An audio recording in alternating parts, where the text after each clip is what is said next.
Hey everybody, welcome to NoDQ&A video right here on youtube.com/NoDQ&AV, and as always, NoDQ.com.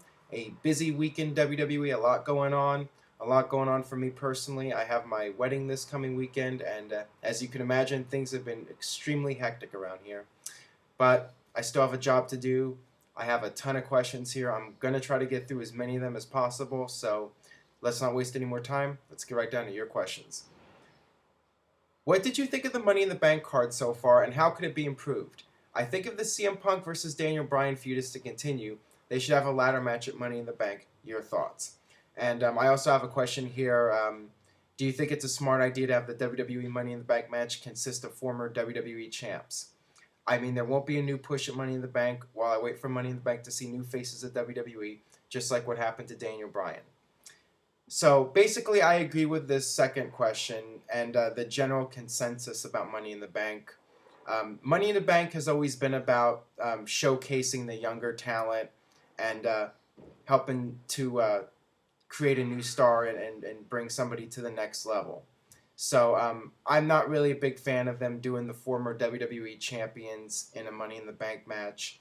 And also the Money in the Bank match has always been about the high spots and the guys doing the crazy moves off the ladder.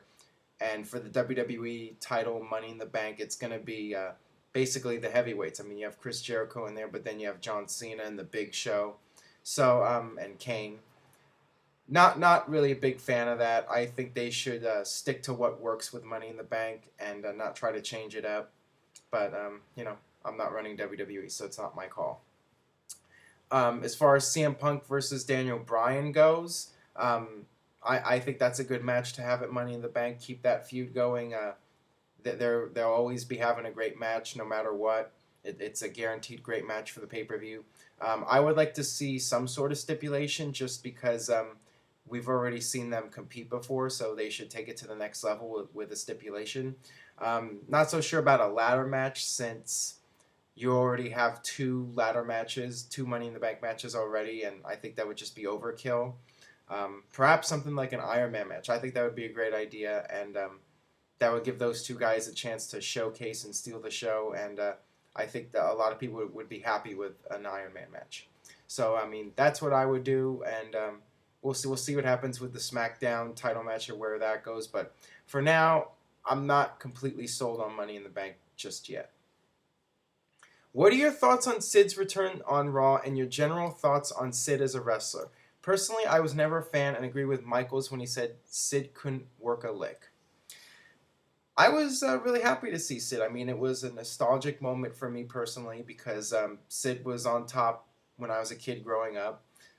He did look pretty old, I have to say that, but considering what the guy went through with that leg injury back in WCW, I mean, just to see him walk out there and still be able to do somewhat of a match. I mean, I thought that was a cool moment right there, and I'm happy for him that he's able to still compete to a certain level.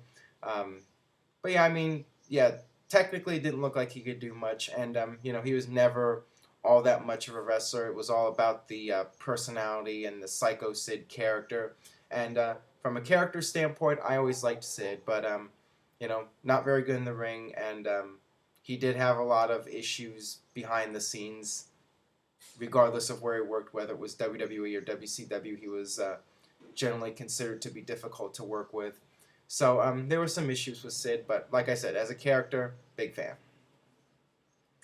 Hey Aaron, if Owen Hart was still alive and still doing wrestling until this day, where would you see him right now? A WWE champion or like The Rock and Triple H that only comes to the WWE a few times only? Post this as video response, please. I think if Owen Hart was still alive, he would more than likely be retired by now. In fact, I think that if he had lived, he probably would have retired within a few years after that Over the Edge pay-per-view. I think that he was starting to focus on life after wrestling, and if you watch his documentary, they talk about how they were building a new house, and he was just looking to get out of wrestling, and he was just tired of it. So I don't think he would have been a WWE champion or anything like that. I think he would have just slowly faded away. Perhaps they would have used him in a training facility like an OVW or something like that, or have him be a backstage agent. I mean, that might have been possible, but as far as him being a top superstar, I don't think that was the direction that he was going to be going in. Hey mate, big fan of your show from India. That's cool. My question is, have you seen the story of Edge? I really like Edge. My main question to you is, are Lita and Adam still together? Please reply. Thanks.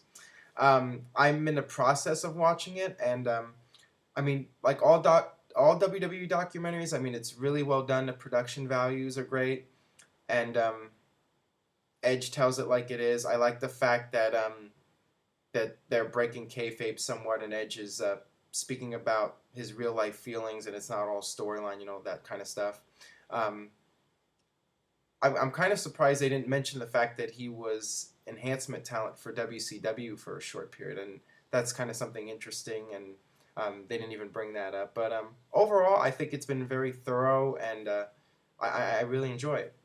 And as far as Lita and Edge, they've been broken up for quite a while now. I mean, I think they broke up when Lita was still part of WWE. So, I mean, it lasted for like a year, 2 years, and then it was over. I mean, they just went their separate ways. Yeah, that's the answer for that. I took a liking to Mr. John Laurinaitis. Wow. I think Raw will feel so empty without him. What did you think of Raw and SmackDown without him? Please answer in video. Well, thank you for the question, Mr. Laurinaitis. No, I'm kidding. I mean, I think it was an interesting character for a short period of time, but I think it played itself out. I think they did as much with that character as they could do. Now, like I've said before, I really don't buy him being gone completely. I believe at some point we're going to see him back in the storylines again. It's just a matter of time, because I know Vince McMahon is a huge fan of the John Laurinaitis character. He likes the whole people power and all that stuff, but I just don't think it really connected with the audience in the sense that that they want to boo him. I think they were booing him because they didn't want to see him on TV, and they just didn't want to see him, period. So, I mean, it's that negative heat where people, instead of wanting to boo the guy, they want to turn off their television or not watch at all. So, I don't think it was all that much of a positive having him around. I mean, he just, as a performer, he wasn't all that good. I mean, a lot of people could do that type of role that he's doing, the corporate ass kisser wearing the suit and tie. I mean, a lot of people could do that probably a lot better than Laurinaitis. I mean, just on the mic, he wasn't all that good, and, kind of one-dimensional. So, yeah, I like what they're doing right now with having different Raw general managers and changing it up a bit, and I think they did it for a good amount of period, and it's time to move on to something else. Do you think WWE should bring back King of the Ring as a pay-per-view? I always felt it was a strong pay-per-view between WrestleMania and SummerSlam. Plus, it could help push good mid-carders into becoming solid main eventers.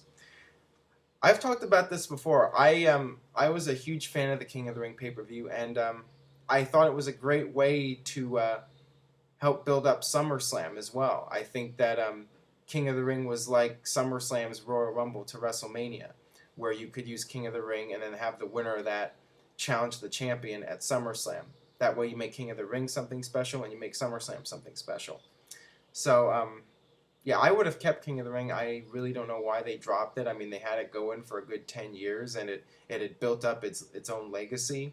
So for them to just drop it and get rid of it as a pay-per-view, I mean, didn't make a whole lot of sense to me. And I think it was a situation where it did one disappointing pay-per-view buy rate, and Vince felt that it had run its course. But I disagree with that, and I would like to see it back. Although I think that as a pay-per-view, it was going downhill, because I was always a big fan of them doing the one-night tournament where the guy has to wrestle 3 or 4 times to win. I didn't like the format where they were doing the qualifying matches on TV and then just doing like the semifinals and final on the pay-per-view. I think if they ever do bring it back, they should bring it back the old school way. Have a one-night tournament. That way the guy has to, wrestle 3 or 4 times and really earn the King of the Ring title by winning it all in one night. So that's what I would do. Brodus Clay seems to be over with the WWE Universe. Then again, so was Rikishi. Do you think Brodus Clay will ever get a real push, or is WWE going to be happy with him dancing for the kids like Rikishi? I'm guessing the latter there. I think that WWE sees Brodus Clay as a mid-card, entertainment act, kind of like Santino Marella, where he can come out there and be funny and entertain the people. But I don't think they see him as a serious character that's going to get a serious push or really go anywhere as a top guy. And I think that was made very clear on Raw when Big Show just beat him, and just like that, Brodus Clay's undefeated streak is over. And I don't even think they mentioned that Brodus Clay's streak had ended by Big Show. I mean, they might have, but if they did, I completely missed it. So if it was me, I would have made a huge deal out of that. I mean, Big Show just ended Brodus Clay's streak and just really hammer that home to people. But they didn't do that, which really tells me that it's not important to them. And it was just a way to get Big Show over. So it is what it is, and I suspect Brodus Clay will still come out for a while and do the dancing and all that. And, once Vince feels that the act has gone stale, he'll be replaced by somebody else. I mean, that's just the way I see it, unfortunately. But, Brodus Clay, as people have mentioned, has a lot of potential, and perhaps they should have pushed him in a different direction. But, the character's entertaining, so at least for the time being, he's on TV every week, and he's got something going on, so more power to him. All right, that'll wrap it up for this edition of No DQ&A Video. Make sure you leave a comment, subscribe, youtube.com/NoDQCW, and stay tuned to NoDQ.com for the very latest, and we'll see you next time.